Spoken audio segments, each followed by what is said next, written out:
I remember clicking on this video a number of years ago.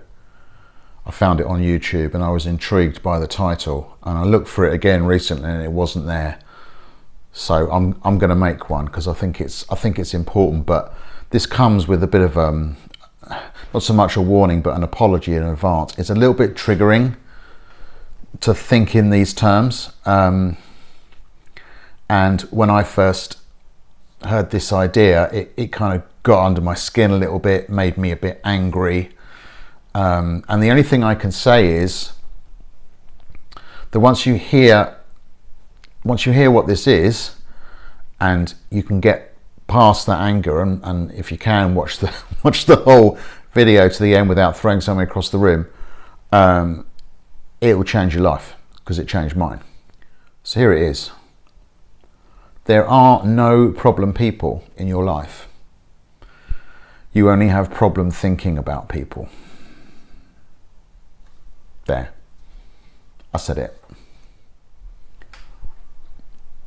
When I first heard this message,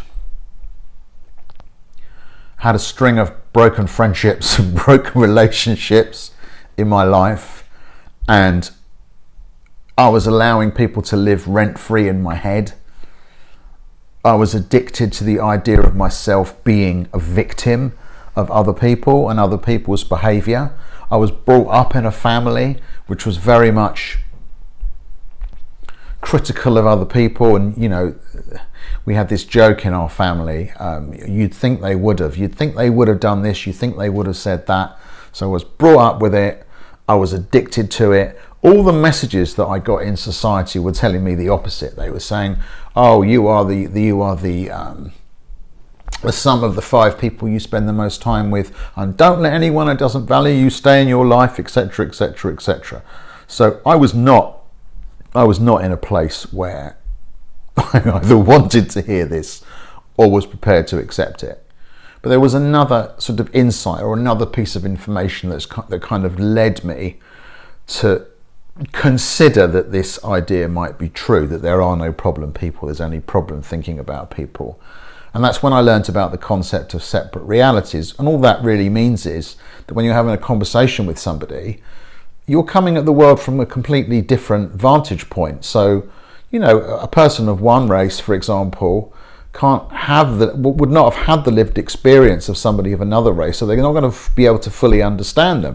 Because what we do is we take all the information that comes at us every single day, all of the stimulation that comes at us through life, and what do? We generalize, we delete, and we distort, and we create a worldview that helps us to navigate all of that. It just makes sense that we would do that as human beings because we need it. And so when two people come together and they talk, they're coming to the conversation from these separate realities, from the basis of the fact that we create our own experience of life moment to moment through thought, through previous thought, through present thought, and sometimes it can get in the way of us actually connecting. So if I disagreed with somebody but I understood that they came from a separate reality to me, then what that allowed me to do was to actually have compassion for them and their reality and their struggle and what they've been going through, and understand that what they're saying to me comes from their reality. What I'm saying to them comes from mine.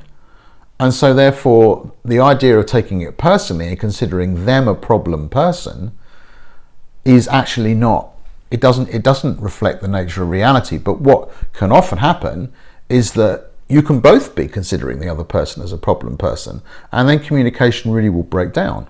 So what I did eventually was I started to apply this understanding to my own relationships and friendships, and that is really where things started to change for me, because I was able to heal friendships and relationships that I thought were beyond healing. That was a huge blessing in my life, and I came to realize that actually sometimes it's the ability to get through all of the misunderstandings that you have with another person and the misunderstandings that they have about you. Once you can get through all of that stuff, And you can emerge on the other side and have a far better and deeper relationship than if you had just decided to label them as a problem person and go no further. Now, I'm not trying to say that once you have this understanding, or once you accept this understanding, or once you apply this understanding, that everything is magically solved. It isn't, because you are going to fall back into that misunderstanding on almost a daily basis.